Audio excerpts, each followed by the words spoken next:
America के लिए दूसरी बुरी खबर आई है मिडल ईस्ट से। मिडल ईस्ट और साउथ एशिया में बन रहे नए पॉलिटिकल और स्ट्रेटेजिकल फैक्टर से अमेरिका बौखला गया है।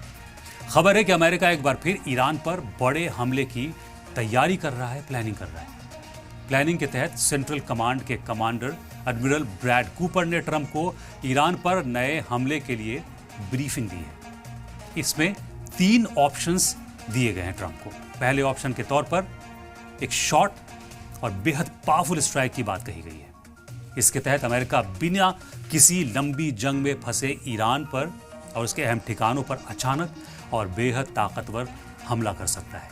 इस ऑपरेशन का मकसद ईरान के मिलिट्री ठिकानों, मिसाइल डिपो और कमांड सेंटर्स को तबाह करना होगा ताकि उसके लड़ने की कैपेबिलिटी को कम किया जा सके। यह हमला इतना तेज और सटीक होगा कि ईरान को संभलने का मौका न मिले और अमेरिका को ज्यादा नुकसान भी न उठाना पड़े।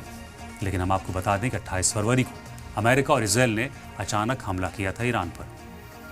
मासूम बच्चों को मारा, सुप्रीम लीडर को मारा और फर्स्ट लाइन ऑफ कमांड्स को भी खत्म कर दिया। लेकिन उसके बाद ईरान ने जख्मी शेर की तरह बदला लिया। अमेरिका को यह याद रखना होगा।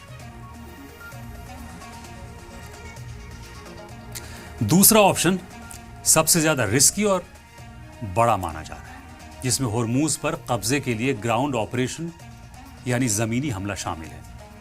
इस ऑप्शन के तहत अमेरिका अपने फौजियों को जमीन पर उतारकर इस पूरे इलाके को सीधे अपने कंट्रोल में लेना चाहता है।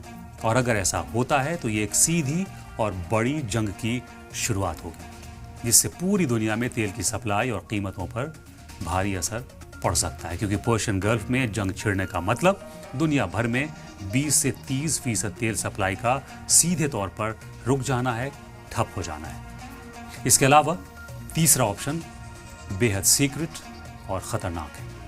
इस ऑप्शन के तहत स्पेशल फोर्सेस के इस्तेमाल की बात की गई है। इस ऑप्शन का असली टारगेट ईरान का 60% एनरिच्ड यूरेनियम है।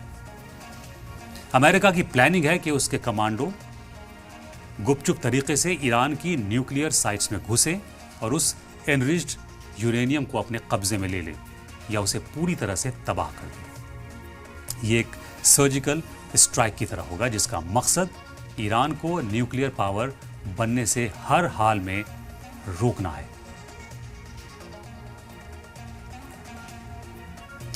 सेंटकॉम की इस सीक्रेट प्लानिंग से साफ जाहिर हो रहा है कि अमेरिका का अब ईरान पर हर वार बेकार साबित हुआ है। ईरान आज भी उतना ही ताकतवर है जितना जंग से पहले था।